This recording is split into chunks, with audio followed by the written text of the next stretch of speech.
Hey there, it's Tim, and you're in the right place. Stand by for a little moment in time as we take you back to April 6th, 1996, and we'll get the proceedings underway on the other side. It is the one game that truly belongs to the world. Its golden moments etched forever in the minds of fans from all nations, all cultures, all beliefs. Throughout the world, soccer is more than just a game. It's a passion. When they perform in soccer's marquee events, the stars of a world's game are players in a global drama. In 1994, the United States was the stage for a riveting story when America hosted the World Cup. Billions around the world watched as a determined American squad exceeded expectations. Born was a new generation of stars, homegrown heroes whose careers began on neighborhood fields in youth soccer programs. John Harkes, Tony Meola, and Alexi Lalas. They serve as the inspiration for today's young soccer players as they master their skills. As they practice and play, they dream of one day wearing the American red, white, and blue in a World Cup match. The World Cup provided the spark, and now it's time for the World's game to take its next step in the United States. The building blocks have been laid for the most ambitious coast-to-coast professional soccer league in American history. And history is made today. ESPN presents the inaugural game of Major League Soccer. A record sellout crowd of 32,000 here at Spartan Stadium in San Jose, California, to witness the first regular season game of the brand new league. Fireworks are capping off today's festive opening ceremonies, the crowd settling in. The stars have arrived to realize the dream for a new beginning in American soccer. Alan Rothenberg and João Havelange, two of the biggest men in U.S. and international soccer history. I'm Phil Shane. Welcome. Along with Kai Keogh, we have the honor of bringing you all of the MLS action this year. This is a dream come true for many fans and players alike. This is the birth of a new era in American soccer, but most importantly, it's a homecoming for the USA's players who've been forced to hone their talents overseas. Now, they've proven their skills very impressively at the 1994 World Cup held in the United States, and even more impressively in 1995 at the Copa America. With the establishment of this Division I professional league, the USA's players will have the opportunity to become stars in front of the American people on their home soil. Welcome to Good Seats Still Available, a curious little podcast devoted to exploring what used to be in professional sports. Here's your host, Tim Hanlon.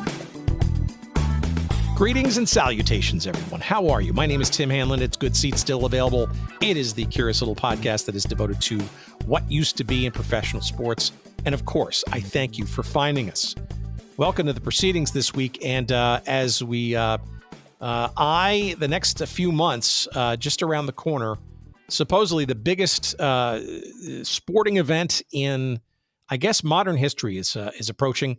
World Cup 2026, a 3-country, 48-team, I don't know, more than 100-game monstrosity of an event, just full of excitement, passion, worry, fear, and just bemusement, I guess, as perhaps the most unprecedented and curious tournament in our lifetimes approaches.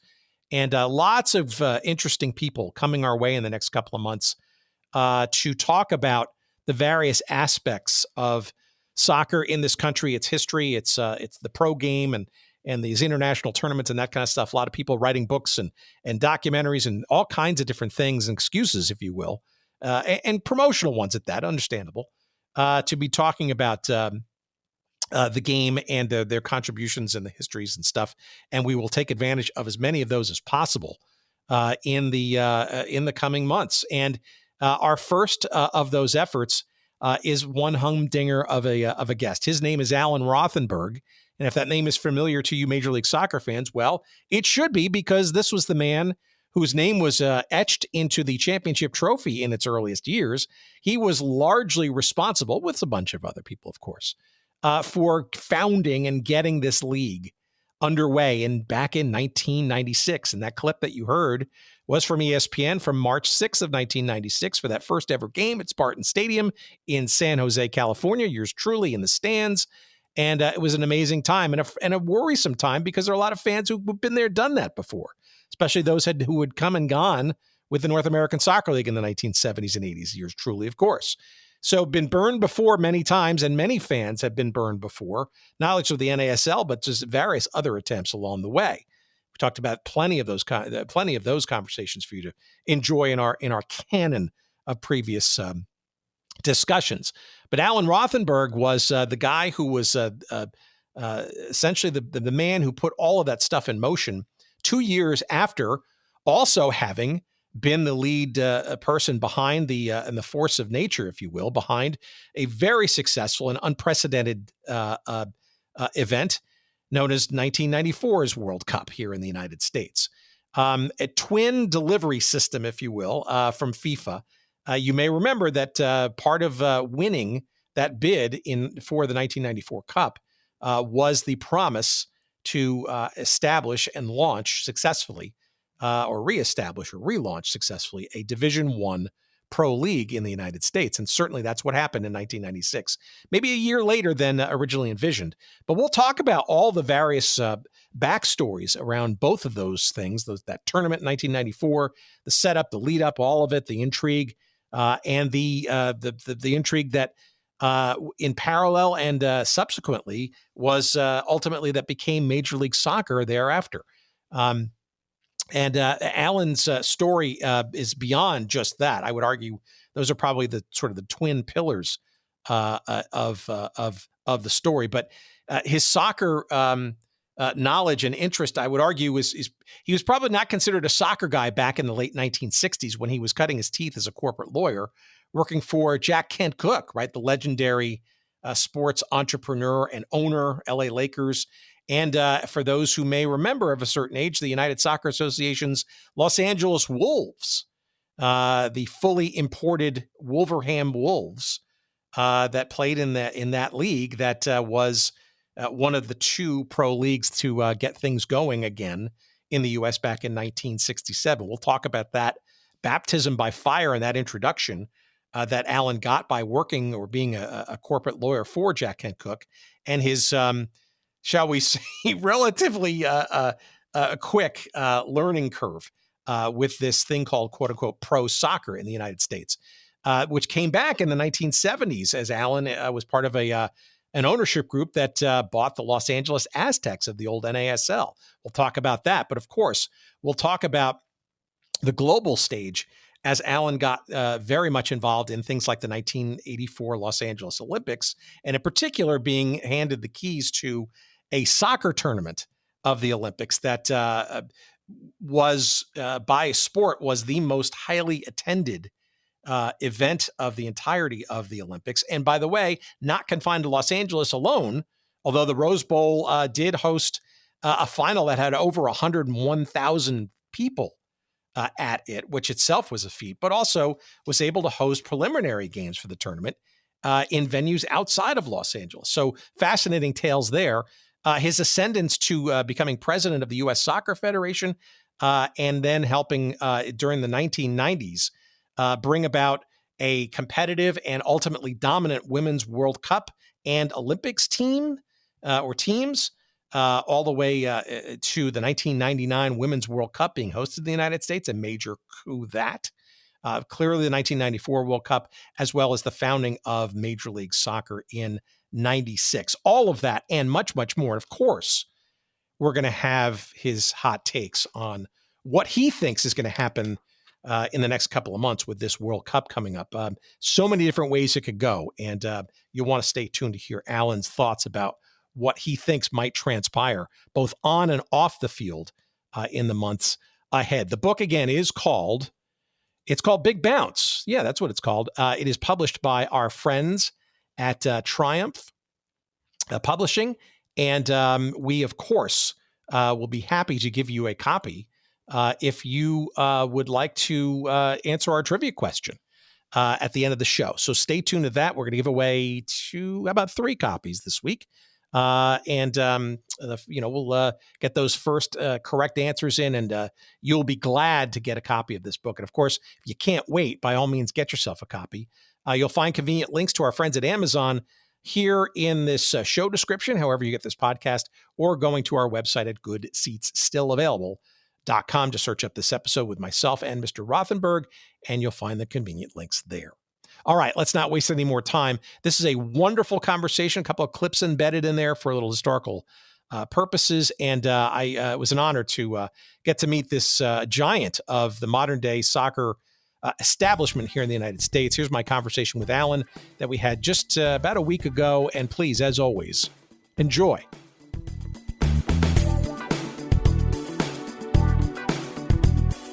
The want of this show has been, for a number of years, focused on things that don't exist anymore in the past and whatnot, and the ephemera that have come from that. And it actually kind of began with sort of yours truly's fandom as a kid of the mighty New York Cosmos back in the day, growing up in northern New Jersey, for better or for worse. But it is fascinating to me, your journey into the sport. You were, and frankly still are, a lawyer by trade, but you kind of got your feet wet with this fledgling American soccer thing almost unbeknownst. Back in the 1960s, I know you start the book kind of talking about the Olympics in '84, but I'm really curious if you can give us a little bit of an origin story about how you got dragged into this fledgling pro soccer thing in the late 60s. Sure. I was a lawyer for Jack Kent Cooke, who was a major sportsman in Los Angeles, owned the Los Angeles Lakers, the Kings, built the Forum, had at that time, a minority interest in the Washington Redskins that later became 100% interest. And as a young lawyer, I had the good fortune of going to work for him. And in 1967, which is when I started, is when a group of sports entrepreneurs, following the '66 World Cup, which was viewed by satellite in the United States in closed circuit theater, decided that maybe they should start a professional soccer league. They had to do it in a hurry, so the first season, 1967, they imported teams from around the world. Los Angeles brought in the Wolverhampton Wanderers, and we had the LA Wolves. Up until that time, having grown up in the Midwest with baseball, basketball, hockey, football, and being from Detroit, particularly hockey, while I knew that there was something called soccer being played elsewhere, there was absolutely no exposure to it. So that's 1967 Wolves season was the first time I'd ever seen a soccer match in my life. So I saw 3 or 4 games. And then the next year, in 1968, Mr. Cooke turned to me and said, look after this team for me. So at age 28, having seen all of 3 soccer matches in my life, I was the general manager of a professional soccer team. Before we go further, Alan, why was he interested in one of, as we've talked about on this show many times, there were 3, I guess, circuits that were kind of circling around, and then that begat 2, and then there's the whole reason why USA, which is the label, right, had to import teams and stuff. But what was his interest in soccer in the first place? Because to your point, right, soccer was literally and figuratively a foreign thing in the United States. And all of a sudden, 3 entities looking to do a pro league, which is crazy. Well, 2 things. One is he was originally a Canadian, so it's quite possibly he had some prior exposure to soccer, although I'm not sure that that's the case. It was much more an opportunistic move. The satellite transmission of the '66 World Cup, though it was seen by a limited group of people, sort of opened the eyes of these various sports entrepreneurs that, maybe we can start a soccer league. And so, as you say, three of them popped up. One actually was an existing league, played mostly with ethnic Americans in the Northeast. The other two were basically from scratch. And what happened is FIFA, with the U.S. Soccer Federation, only certified one, and it's the one that was called the U.S. The United Soccer Association, which is where Mr. Cooke had his team. And excuse me, so what was then the NPSL, the other unsuccessful bidder for FIFA's certification, went ahead anyway, signing up players who understood that they would be giving up their opportunity to compete in any FIFA-sanctioned competition, but for whatever reason, money or where they were in their career, they decided to do that. The USA did not want to have that other league get a head start on them, so they did the deal through their contacts with FIFA to bring in the international clubs to represent the various cities. In the off season, there was a merger, and that became the North American Soccer League. And so the former USA teams are no longer imported teams. They had to put a team together, and that's when Mr. Cooke turned that assignment over to me. So what did you think you were walking into then, given the fact that now there's a new merged league? You have to kind of be done with sort of the importation model. You only had a couple of games in person under your belt. Were you excited or frightened or both at this prospect? I guess I was too young, too naive, and maybe a little too overconfident to really worry about any of that. I had a job to do. So he gave me a budget, sent me to England to find a coach and players. I was such a young kid. I didn't even have a passport. I had to go rush and get a passport.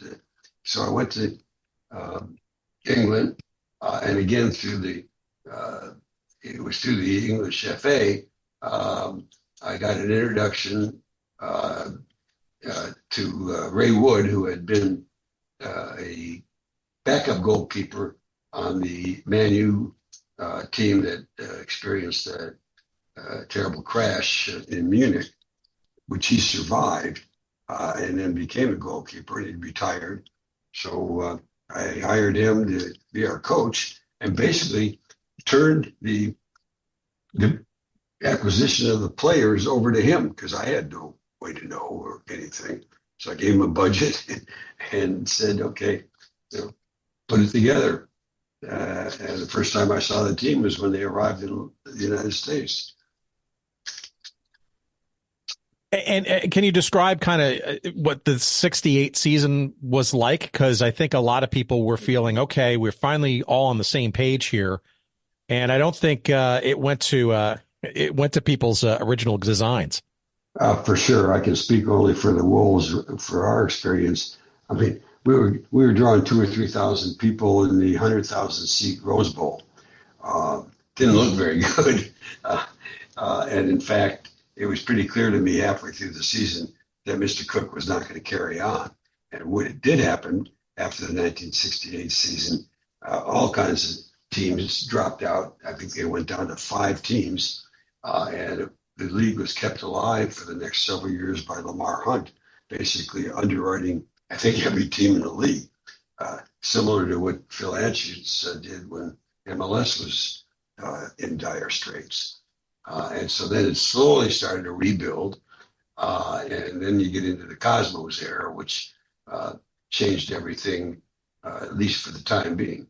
Which is a shame because if you see the video of that final game of the 67 initial season. Oh God, it was wild. That's the way this game should end. An unbelievable game ending on an unbelievable note.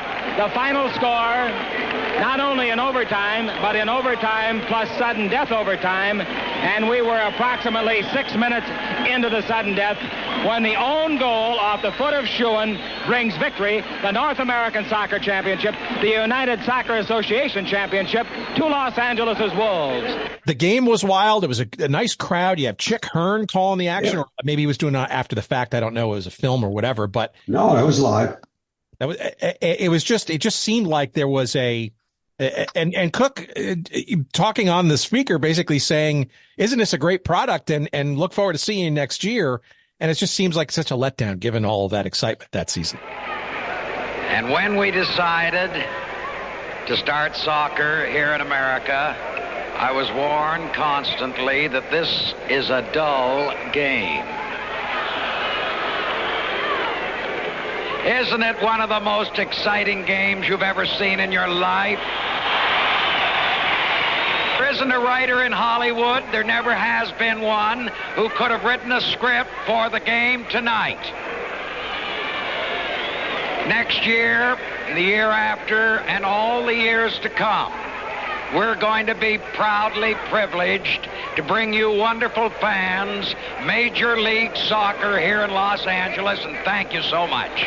Well, again, obviously there were new fans, but when they brought in teams from around the world, the few but hardcore soccer fans were aware of either the star players or the teams, and so they were coming out. Once you started in '68, there were very few recognizable players and obviously no recognizable foreign teams. And so, in a way, you're starting from scratch when 1968 comes around. So those fans knew the difference, and arguably that's a theme that will make itself very evident in the decades that follow that. But you somehow snuck your way back into this once let's call it the Cosmos era kind of reignited, perhaps in some way, shape, or form. Although I would argue there's some really shoots of green that were happening in places like Tampa and San Jose even before the Cosmos really kind of took off. But how did you come back to this, given this, I wouldn't call it debacle, but certainly a disappointment later in the decade with the Aztecs? Well, first of all, both through Cook and also other endeavors, I was deeply involved in sports on the club side of things. So I was aware of everything going on. And when the Cosmos kind of lit the fire, a group of us here in Los Angeles said, maybe this is the right time. Let's put a group together and get into the NASL. We were pitched pretty vigorously by Phil Woosnam, and we did that, and we competed for a few years. It was pretty clear that the Cosmos, with Warner Communications ownership, had all the wherewithal. We, on the other hand, were a bunch of working professionals, business people, not mega wealthy and not a public company. So we were getting a lot of capital calls. We went for broke finally one year and said, okay, let's see if we can't match them, the Cosmos, with a superstar. So we went out and brought Johan Cruyff in. And at that time, he was probably the best player in the world. And he was phenomenal for us, but we just ran out of juice. And the capital calls were coming too large and too frequently. And so we sold the team. Were you part of the founding of the Aztecs, or did you come in? No, we came in. We bought the team from the prior owner. We inherited George Best, so that was going to be our superstar. Well, you also inherited what I guess Elton John had put his fingerprints on too, right?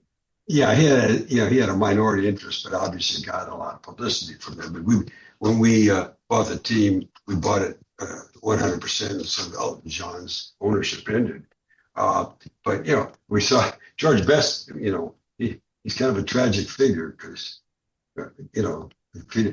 he'd handled his stardom as a teenager the way he probably would today, he might have been one of the best of all time. But by the time we got him, he was heavily into booze and other things. And so no sooner did we buy the team than we traded him and spent the next couple of years without a named superstar until we decided let's go for broke and bring in Cruyff. Well, and even with Johan Cruyff, right? It was still a tough slog, right? And you were mentioning some of the, the thousands of empty seats rattling around during the old USA days. Not much better when you're, I guess you were playing in the Rose Bowl or yes, yeah, right. No. So when did you just know that this was just? I mean, given all the. How did you know it was kind of not going to last long in LA? And frankly, how did you get out of it or the contract that you had to pay for? Yeah, well, there's two parts of it. Let's leave Cruyff aside. Televisa, the media giant out of Mexico, owned a Spanish language radio station in Los Angeles. And so they understood the interest and the buying power, if you will, of the Spanish-speaking community in a way that at that time really most people did not. So they thought they would buy the team and convert it into an all-Hispanic team. And so they set up a subsidiary here in Los Angeles and did that. They did not want Johan Cruyff, interestingly, not just because he wasn't Hispanic, but as good as Cruyff was, he was apparently a handful when he was in Barcelona, and they had all these relationships with Barcelona, and so they had the impression that he was too difficult, so let's get rid of him. Meanwhile, we had the principals, including me at the top, had guaranteed Cruyff's contract, so we were really concerned that we'd have to make good on the guarantee.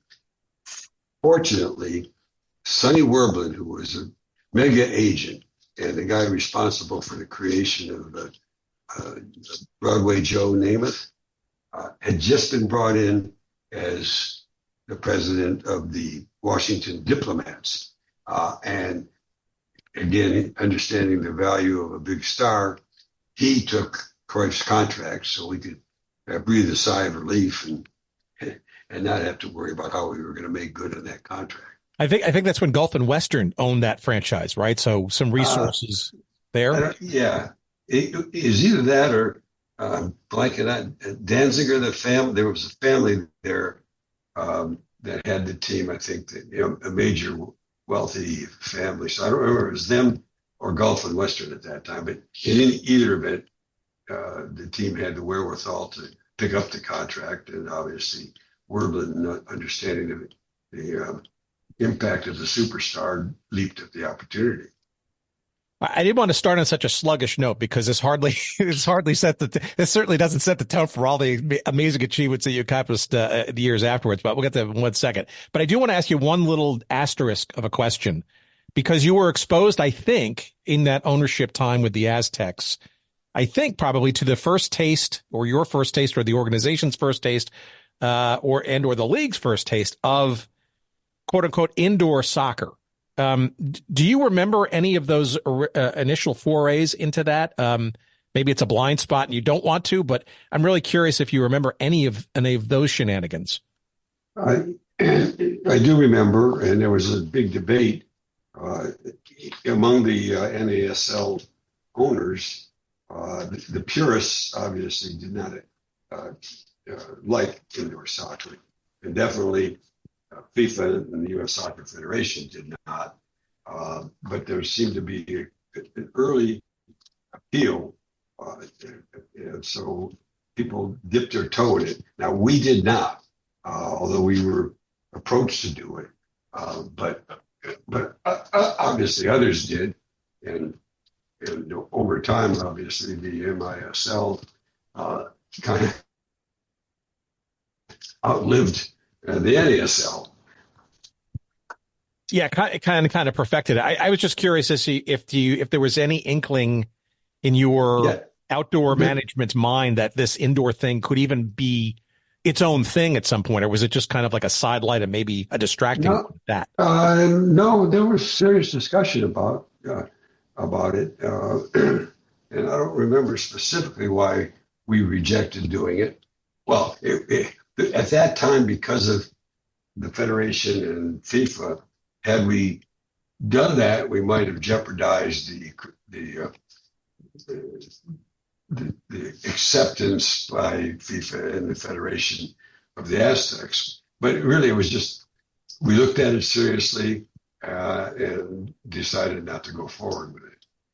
Well, you're mentioning FIFA, and I know it becomes a bigger part of your story in the years afterwards, but it's probably a good time to maybe sort of bring it up, because I think a lot of people forget that in the NASL, right, FIFA had essentially, given some leeway in terms of some of the rules back then to, in essence, try to help the game along, so to speak, right? So things like the 35-yard line as offsides, and the idea of the 35-yard line being a penalty, a replacement for a penalty kick as a shootout kind of mechanism, and the idea of having a certain amount of Americans on the field at all times, and those kinds of things. And it having looked back on it, right, it was clear, and I'm sure you were beginning to be aware of FIFA's outsized role in trying to run just a little team in a league here in the United States. The things like offsides lines and stuff was a really big procedural issue that, really started to come more to a head in the early 80s. When FIFA kind of said, maybe we should take some of these rules back, and you should, listen to the family members and get back in line with the regular game across the globe. I guess the question in there is, when did you start to understand the beginnings maybe of what FIFA was all about? I'm laughing only because it was probably the very first game with the Wolves in 1968. Interesting. And it's crazy because AYSO had just been formed, based in Southern California. At that time, I was so involved with Lakers, and it was well before the days of Showtime. So what the Lakers always had was youth games before the game, at halftime, and after the game. And it was motivated by trying to bring families in to see the Lakers. So I thought we'd do the same thing for the Wolves, and I brought in an AYS youth team to play pre-game and halftime and post-game. And a guy in a green blazer with a patch hits me up, taps me, and says, introduces himself as the, I don't forget the title, but basically the regional director for the U.S. Soccer Federation, and said, get those kids off the field or we're going to take away your certification. And I was flabbergasted. AYSO apparently was not in the Federation and was fighting with the Federation about getting in. And so that was the kind of first exposure to the whole network of national associations and obviously the international associations. So that was my first hand exposure, if you will, to the mighty hand of FIFA. Well, and that's it. Anyway, back to your point. It was pretty clear by the time we were into well into the 70s that FIFA did see the potential for opening up the U.S. market, and therefore, as you indicated, gave the NASL leeway to experiment with a few things. As you say, the offside rule, the penalty shootout, and the one that really is probably the only one that lasted of all those things is 3 points for a win. Yes, that scoring system, which I think is arguably something that should be revisited in today's games, especially at the international level. Yes. That's just me, but yeah. Well, obviously the motivation was don't play for a tie, play to win. and especially on the road. Yeah, for sure.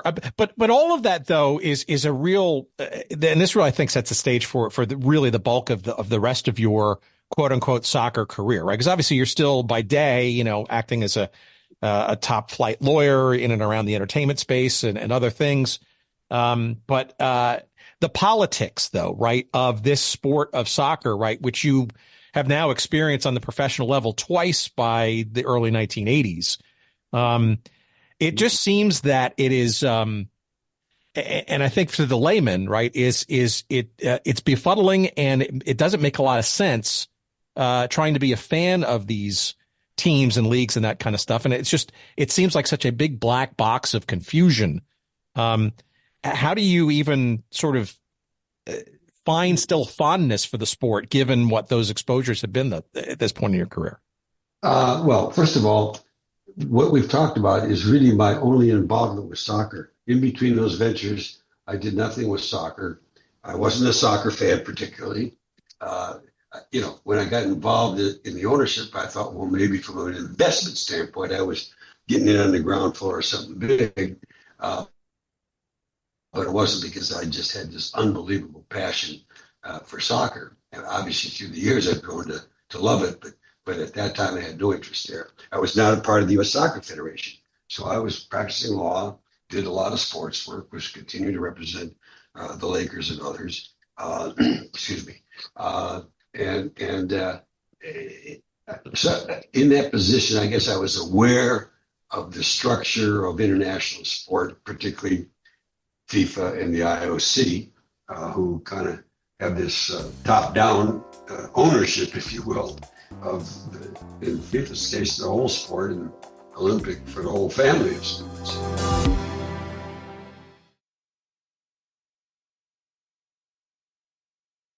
How then do you get dragged back into it again? This is the Peter Ueberroth connection, right? Because there's a little gang there in L.A. that's going on that you're part of, right? And a little something was happening in '84 on the world stage.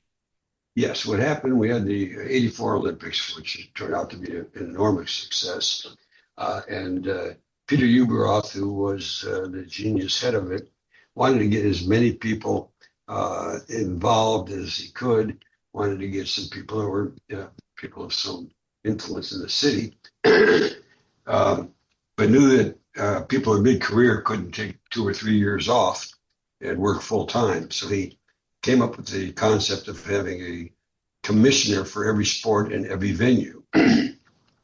And he approached me, believing, because of, I guess, the Aztec experience, that I was a soccer guy, and asked me to be the commissioner of soccer. Did you try to disavow him of that notion? No, actually, I was a little surprised, because I assumed, because of my work with the Lakers and at the Forum, it would have been either commissioner of basketball or commissioner of the Forum venue.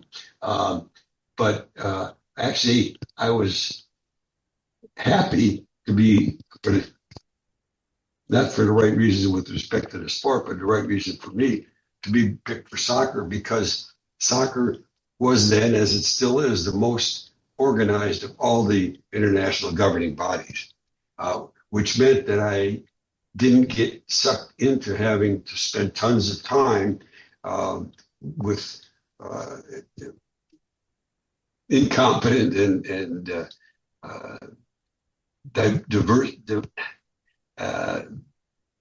I'm looking for a word, but anyway, incompetent. International and national bodies. So I was busy in my law practice, and I didn't want to be distracted. So I was very happy to do soccer just for that selfish reason. Now, what happened is we shocked everybody.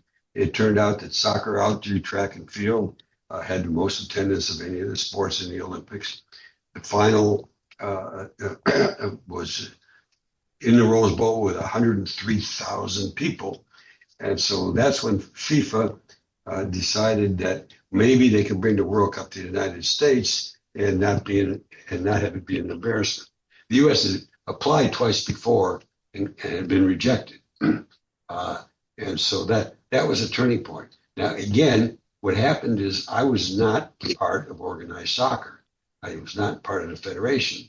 So the Federation went ahead and put in the bid and were successful in having the World Cup awarded to them in 1988.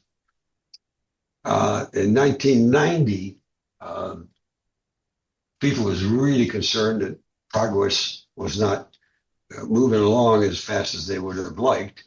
And through an intermediary, they asked me if I would be interested in running the World Cup. I said yes. And I said, how do we do that? They said, well, you have to become president of the Soccer Federation. I said, I'm not even a member.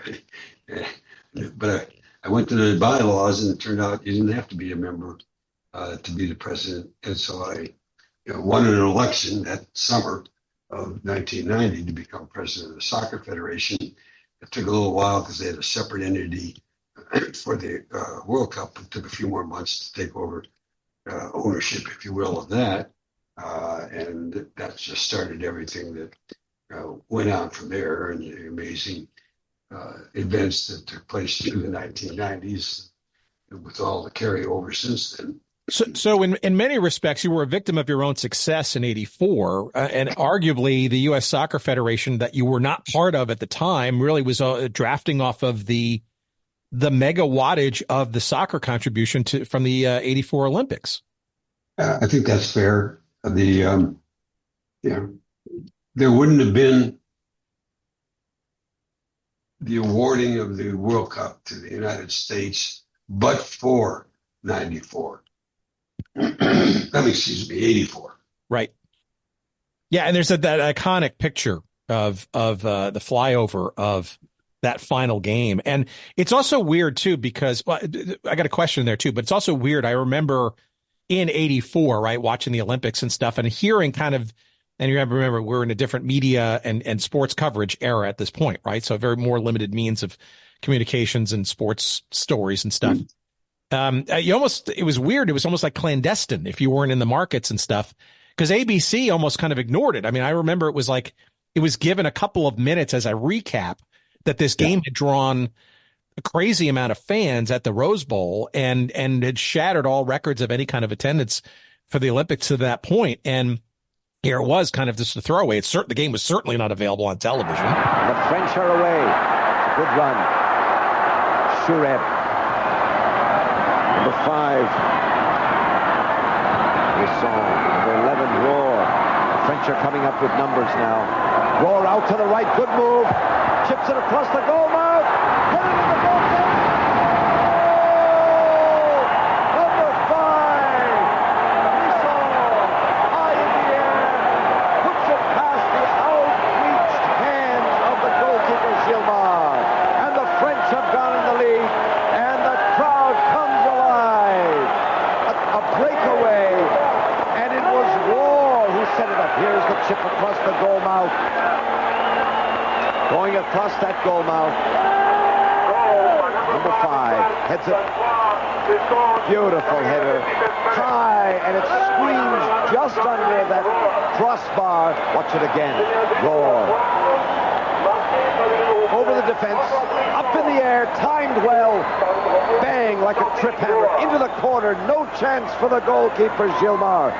France leads 1-0 in this gold medal match here at the Rose Bowl in Pasadena, with a crowd of 100,000 plus looking on 10 minutes into the match. That had to maybe stick in your craw a little bit, perhaps, in terms of the outsized contribution that soccer had made, yet the relatively short shrift that the carrier of the games, ABC, kind of gave to it. Well, I recount this in my book, The Big Bounce, that I just which we encourage people to get. Don't you worry. Yeah, but it's interesting because I did feel that soccer had been completely dissed, not only by ABC, but frankly by the Olympic Organizing Committee in Los Angeles. Peter Ueberroth, in order to control costs, had limited the authority of commissioners financially to no more than $9,999, in other words, less than 10,000 purchase orders. And I was, as I said, I felt we were so dissed. I went out and issued 10 purchase orders of $9,999, and for $100,000, excuse me, let me also backtrack for a second. He also had an edict that no sport should have any kind of closing ceremony, because that he thought would distract from the closing ceremony that was going to be a big deal at the end of the Olympics. So defying, and he's still my friend, defying those orders, I went out and spent $100,000 at an amazing fireworks show.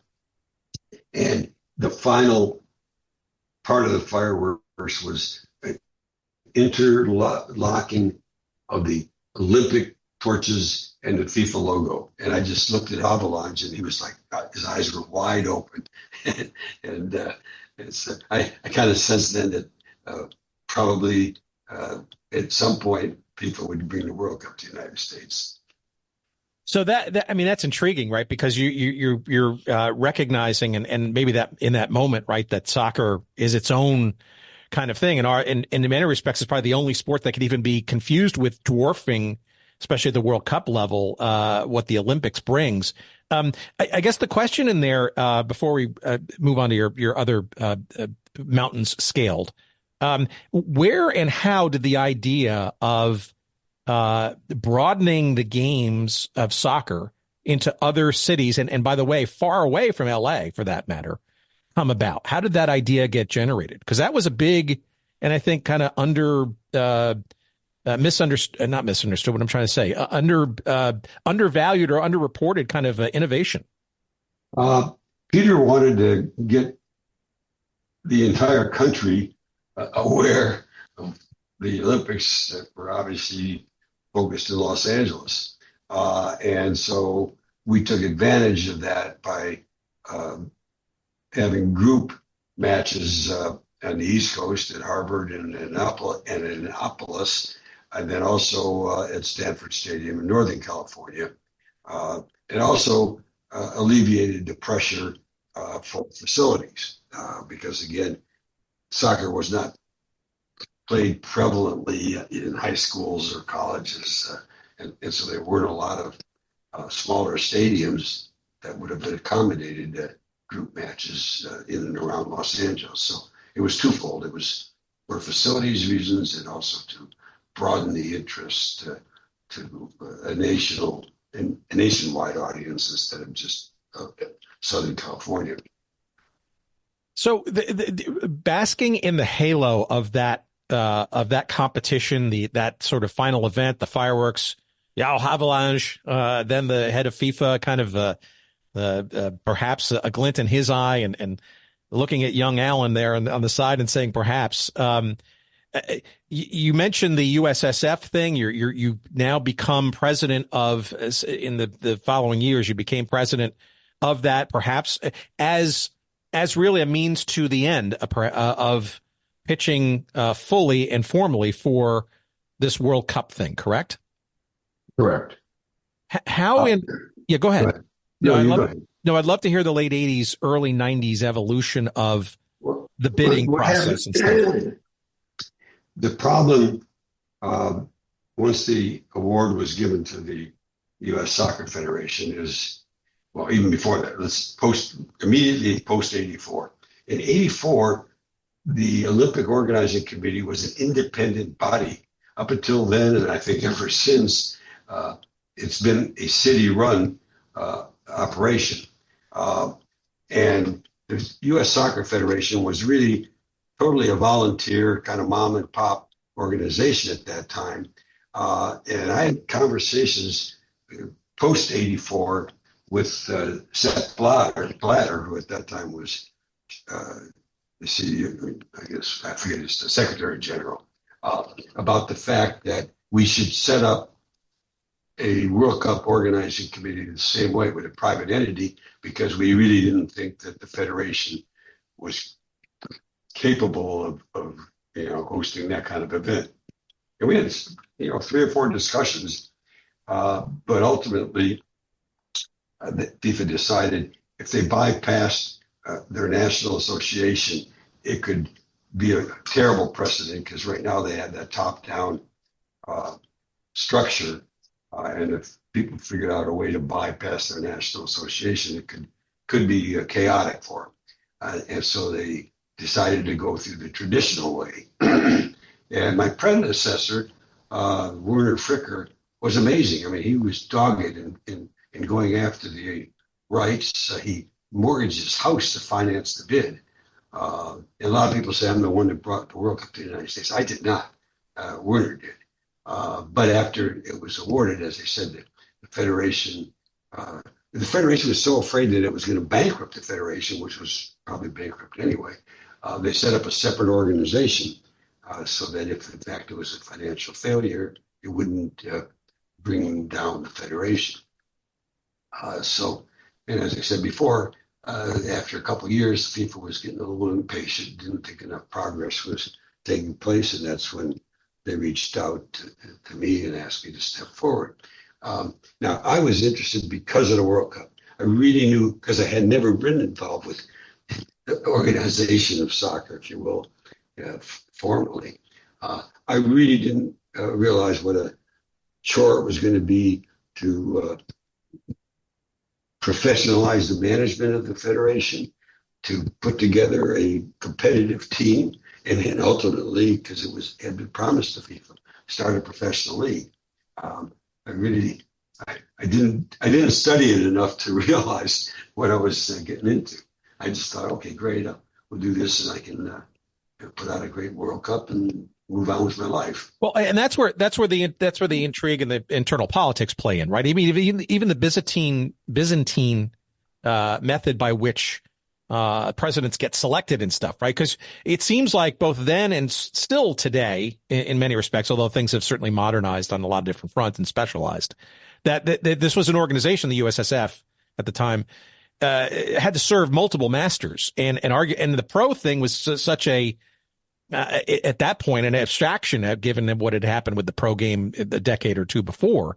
It almost seems like it's an unwieldy set of constituents that you have to corral and or harmonize that maybe even can't even be harmonized. You're correct. At the time, the Federation had historically been underwritten, if you will, by the grassroots, by the volunteers, by paying their dues. They weren't professional. I said, and the only professional league at that time was MISL, and it wasn't that strong. The U.S. national team was not a big fancy product for commercialization, and so really their whole finance and governance had been dominated by these volunteer groups. You know, I kind of analogize them to PTAs, really well-meaning people, really dedicated, but really not experienced in professionally running an organization.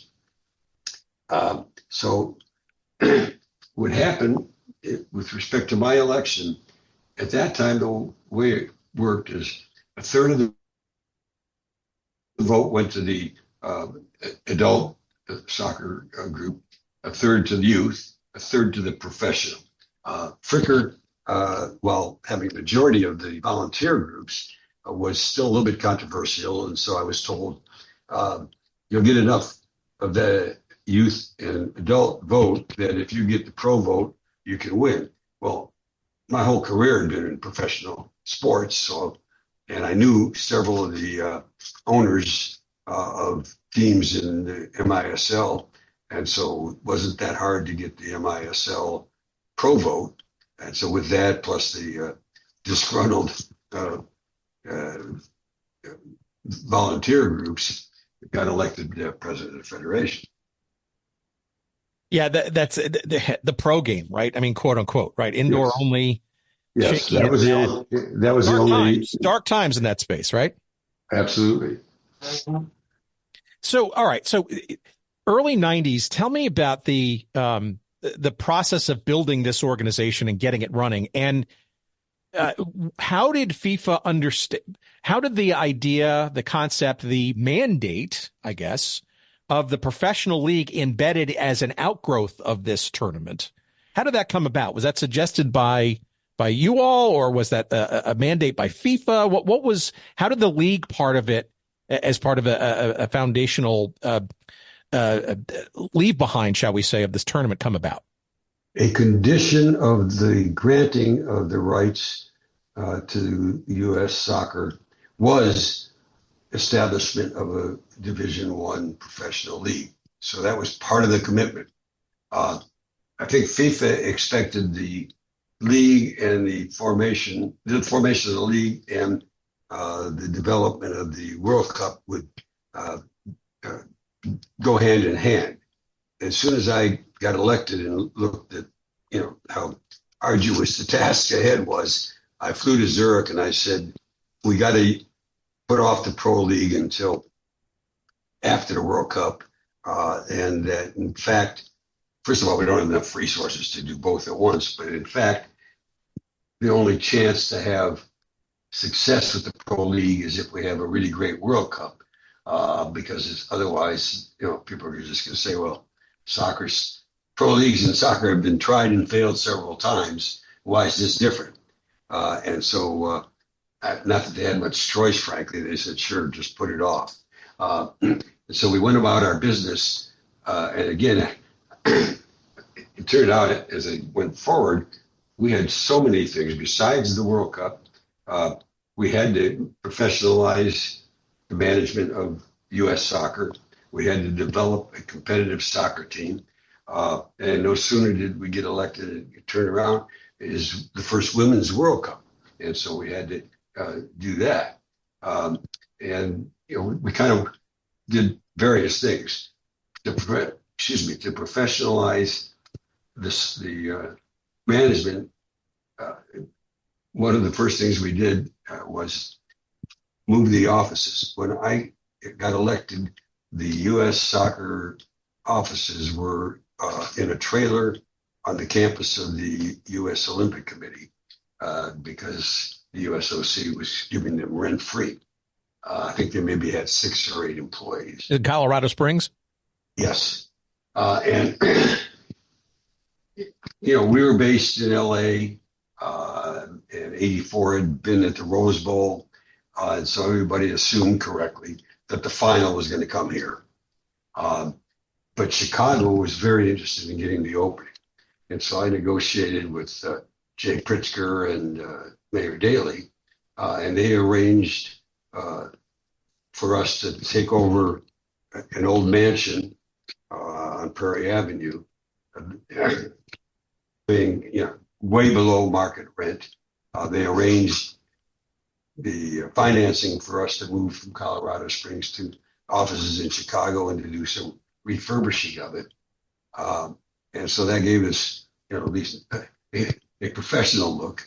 And then as we moved forward and started to get resources behind the World Cup, we were also using those resources to build management.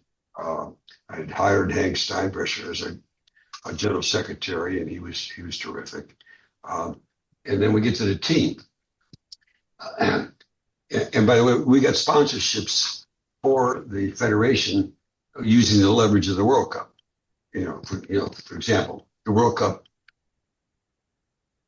FIFA had given the rights to Adidas for sponsorship.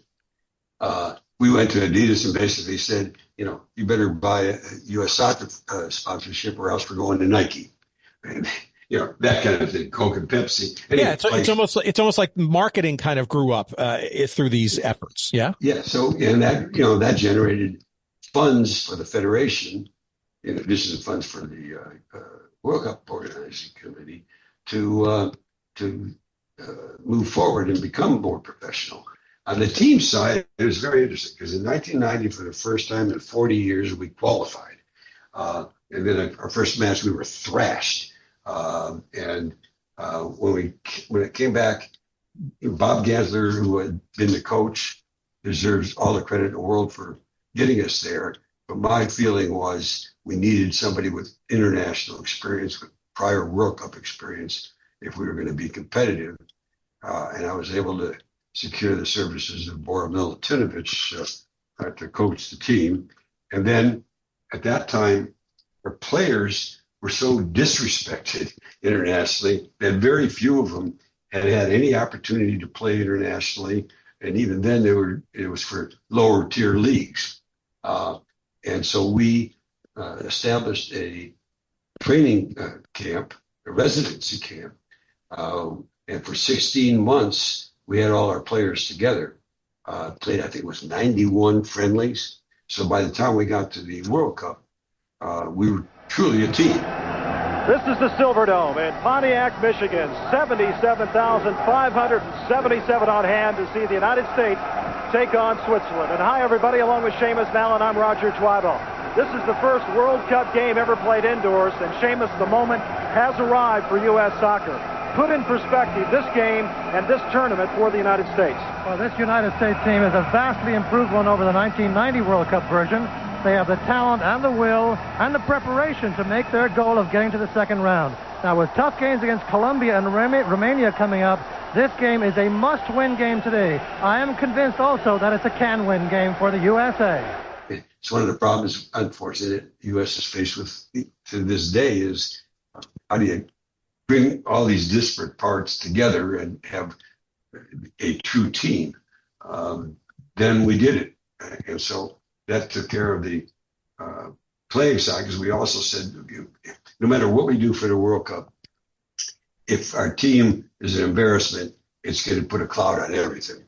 And so it turned out, obviously, to our good fortune, we surprised the world by beating Colombia, which was at that time a favorite to win it all, and then played competitively with Brazil, the ultimate champion. So we established the credibility of the U.S. Soccer team. And so all the while we're doing that and obviously doing the preparation for the World Cup. It's basically three jobs in one, which is hard to believe that you couldn't also take on launching a league at the same time and have a fourth thing to do.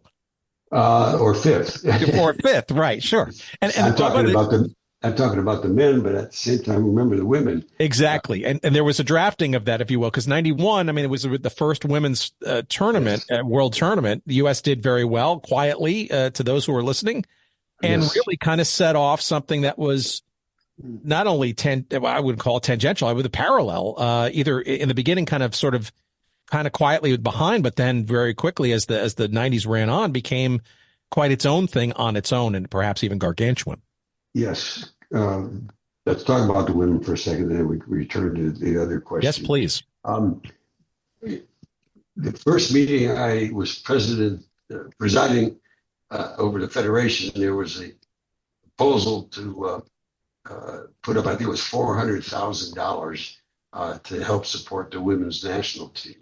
I didn't even know there was a women's national team at that point. But intuitively, I'm a guy that was raised with equality of the sexes, so I quickly jumped on that and approved it. And that at least gave a teeny bit of money to support the 91 team. After the 95 Women's World Cup in Sweden, we went to FIFA and asked them to give us the rights to 1999. At that time, FIFA still had little faith, if you will, in the women's game. And they gave us the right, but they said you can only play it in small stadiums, all in the Northeast, so there wouldn't be a lot of travel expenses, which we agreed to because we wanted to do the tournament. Then 96 came along, and up until that time, women's soccer was not part of the Olympic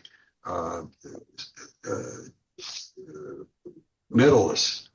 I went to Avalanche, who not only was president of FIFA, but was also a member of the executive committee of the IOC, and said, can't you get us to be a medal sport? He did.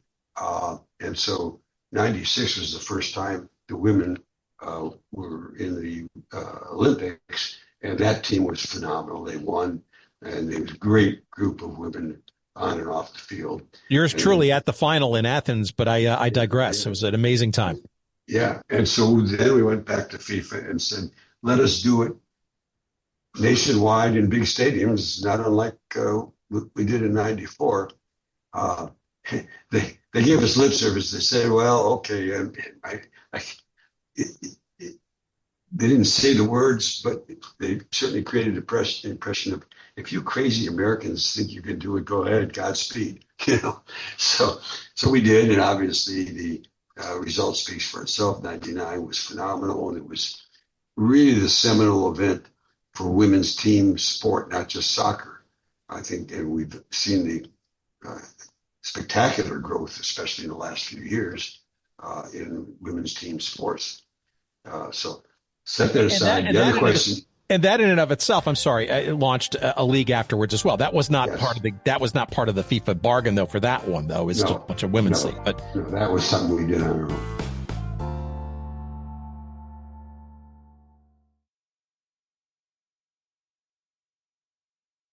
So now back to the original question. In 1993, sort of to test our capability of putting on the World Cup, we created something we called U.S. Cup 93. We invited Brazil, Germany, and England to be in a competition with the U.S. men's national team. And we went into the big stadiums and had good crowds. We did it very efficiently, no problems operationally. The team was competitive. We beat England, which shocked them, and we got beaten by Brazil and Germany, but we weren't run off the pitch. And so at that point, it looked like things were going to be good. And FIFA said to us, "Okay, we think you're going to be ready for '94, but what about that pro league?" Well, I didn't even have that on the back burner. The thing was in the garbage can as far as I was concerned. I expected that if we had a successful World Cup, a bunch of sports entrepreneurs would say, "Wow, now's the time. Let's start a professional league." But that wasn't happening. And so we had to get the process going.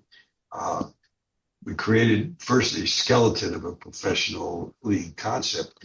And at the final draw, we had a big exhibition the day before the draw, where we invited investors, media, sponsors, licensed merchandise people, anybody who might have a commercial interest, and investors as well, in a new league.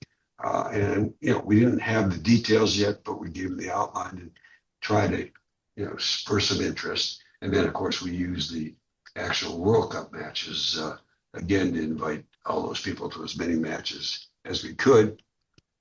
And just in that last year, between 93 and the summer of 94, we started to go out to talk to investors and media and sponsors.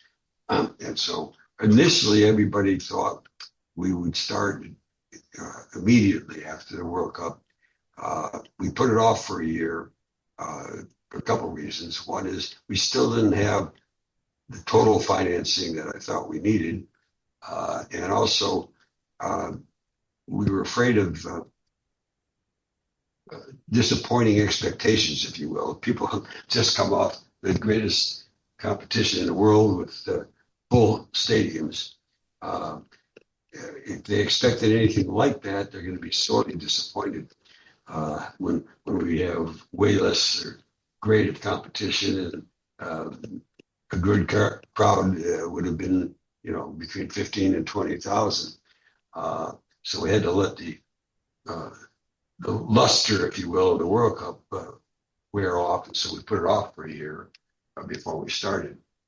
Weren't there some other entities also angling to possibly be that league? Was there like a bidding process or something?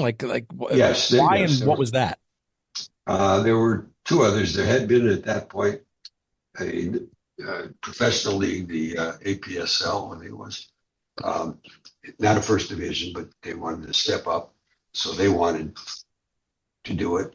And then there was a promoter out of Chicago who didn't really have any soccer background, but he was putting together a concept. And so this is the League One America idea, right? Yes. And so we had to overcome. Frankly, I was still considered to be an outsider by the soccer community. given my background or lack of background, if you will. And they were also worried that, as they put it, that I had a conflict of interest, because at the same time I'm doing all these different things, I tried to convince everybody, I hope successfully, that it was a confluence of interest, not a conflict of interest. Nicely done. Because everything that was being done to advance the sport. And I wasn't getting paid for any of it. So where's the conflict? Anyway, it was a contested thing, and they appointed a special committee to review the applications, and ultimately the board approved the MLS bid. I would imagine, though, that just the sheer success of the '94 World Cup, right, is probably the ultimate halo. Is probably I don't know if that was in place by the bidding time, or was it prior? It was still an unknown. But did you expect, given all of the work that you had done on this 1994 World Cup thing, did you expect the level of success, both financially and maybe culturally, I would say, that ultimately sort of played out? Or were you worried, scared, or again, a little of both? When I started out, I really didn't have some great vision for all the things that happened. It was really focused on, I knew the World Cup is a big event. I knew Americans love big events. So I was probably overconfident that we could pull off a good World Cup. I honestly did not start out, as I said, I put totally on the back burner the notion of a pro league, so I did nothing in that respect. As I said, I didn't even know we had a women's national team until somebody said, hey, can we fund it? So really it was doing one thing after another that got put in front of me. But it wasn't some great visionary master plan of how in this one decade we're going to take soccer from the backwoods to front and center. I wish I was that visionary, but not truthfully. But I guess the part of the question, were you surprised at how successful and how well run and financially a boon that this was the most successful financially for sure World Cup ever, and I think it kind of still holds that title, if I'm not mistaken. It definitely holds that title, and obviously it still holds the title for attendance. Our average attendance was almost 70,000. We had almost no empty seats. I thought we would be profitable. I never dreamed that we'd be as successful as we were. And interestingly, again, at that very first meeting, taking a leaf from what we did in '84, which was with the surplus from the LA '84 games, a nonprofit foundation was created, which is thriving to this day, supporting mostly youth sport in Southern California. That I put before the board that if we were financially successful, we would put it into a foundation, and we created that foundation. I am sure that if anybody at that time thought we'd have anything like the financial success we had, they'd have never done that. It would have been the kind of traditional way at that time with U.S. soccer, $1 for this group, $1 for that group, help a lot of people, but really had no lasting impact.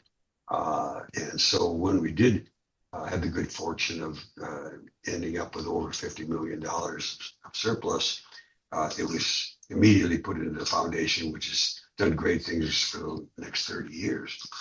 How did the overlords at FIFA think things were coming along as the start date of the competition came about? Again, when they saw what we did in '93, in the U.S. Cup '93, they, I think, were confident that the World Cup would be successful. That's when they put the pressure on us to get going with the professional league. And they watched that. They didn't really do much other than that because they thought we were making decent progress. So it was pretty much hands off, if you will. We had a great working relationship with FIFA,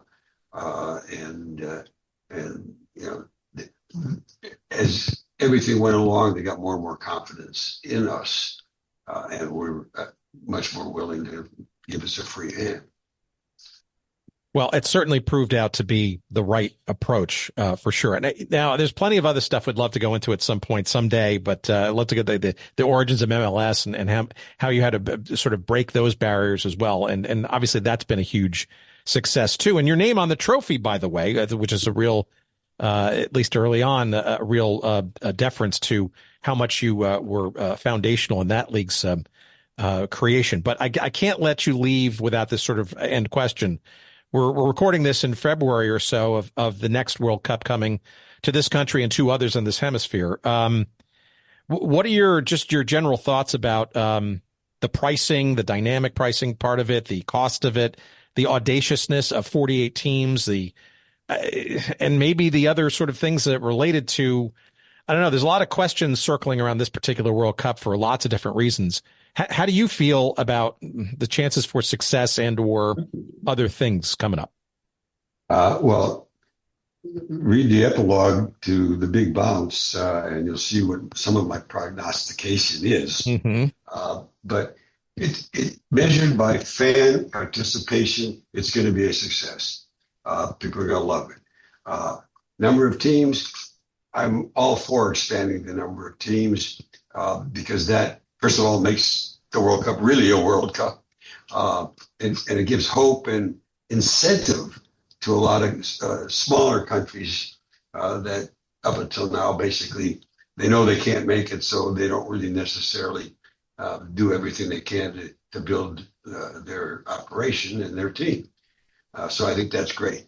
Will there be a couple mismatches? I'm sure, but, you know, I look at the Final Four in the NCAA basketball, and yes, when the number one seed plays the number 16, there's some routes, but there have been some really close calls, and every once in a while an upset.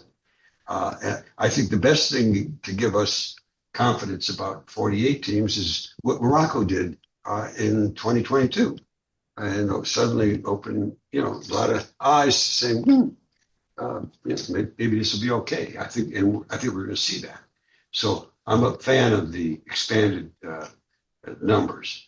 The ticket pricing, all I can say is it's the reality of the marketplace. Some of these same people, fans that are complaining. I'm not sure if it's even fans as much as it is media. But those fans, they don't balk at paying that same kind of money to go to see Taylor Swift. So why are they balking at going to see the best soccer in the world? They didn't balk at prices, whatever the prices were on the open market for the Super Bowl. Well, this is like hundreds of, not 104 Super Bowls, if you will. And also dynamic pricing is somewhat new to other parts of the world, but it's pretty much the way of doing business in the United States. So I discount that. And then lastly, people are concerned because of everything that's gone on with respect to immigration and some of the threats that have emanated from D.C. about moving matches because some cities are unsafe. Call me a cockeyed optimist, but I discount all of that. A number of reasons. Look, regardless of what your view of President Trump is, everybody will agree there on two things. One is he legitimately is a sports fan. And two, he loves the media. And so do you think he's going to give up the opportunity to be in front of 3 billion viewers at the World Cup for the opening and for the final and maybe games in between?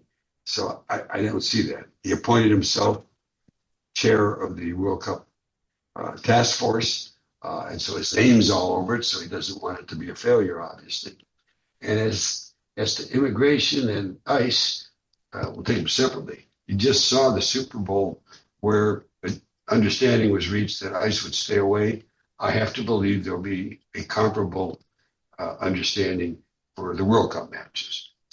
And immigration, there's a couple of countries that are not part of the immigration visa waiver system in our immigration that are important, obviously, for a World Cup. Colombia and Brazil come to mind.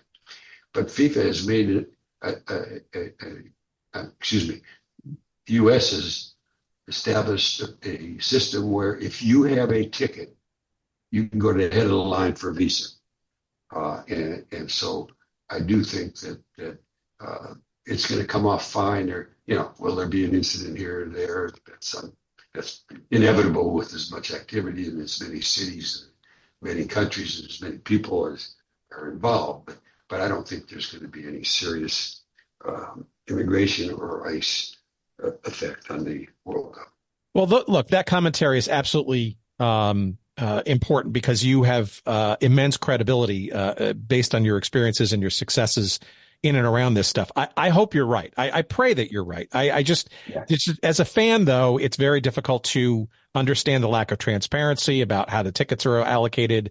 The resale thing, that's all of the stuff that's owned by FIFA, and you know that very well. They own all the zones, they own all the profits and all that kind of stuff. Cities usually find out about that after the fact, that they've been giving up so much to this. But I hope you're right, because this is a wonderful opportunity to really take this sport, especially in this country, to that next level. I just hope that other things don't sort of get in the way and maybe sidetrack it.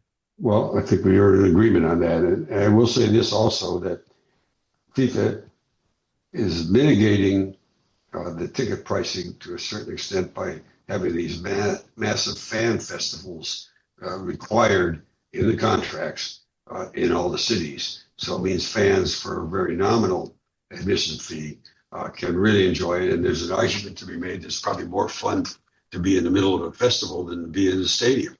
And so it certainly may be more affordable. Yeah, well, as you say, for those who can't afford it, or for those who got shut out, there's that option, which will be fun. So, yes, the terms that FIFA imposed were onerous. Your city, Chicago, or your neighboring city, looked at it and said, "This is outrageous," and they didn't put a bid in.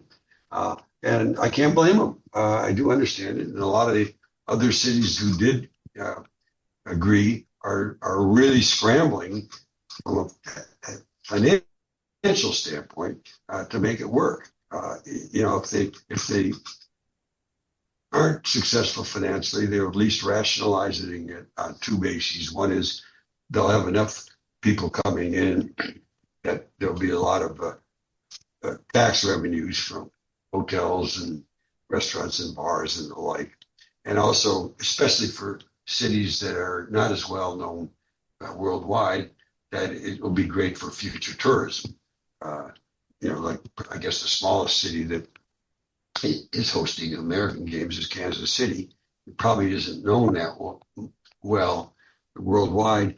And I think they're counting on the fact that, and it's a great city, that they're going to be able to showcase themselves on television to the world. Well, again, I truly hope that you're right. And it is no more important and relevant a book and a background and a story than the one that you have coming out.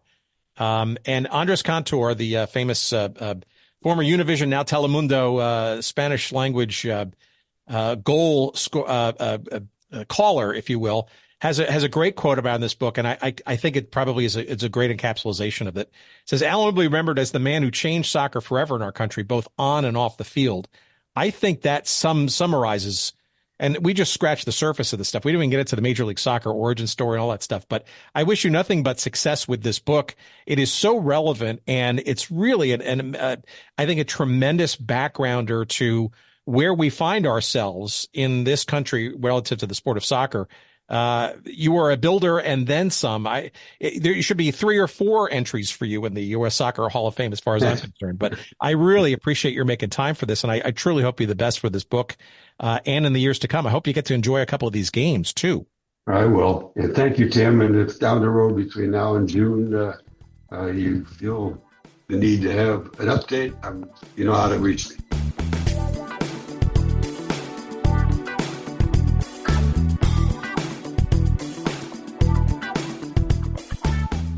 Well, we could have gone on quite a bit longer if only Alan had time to do so.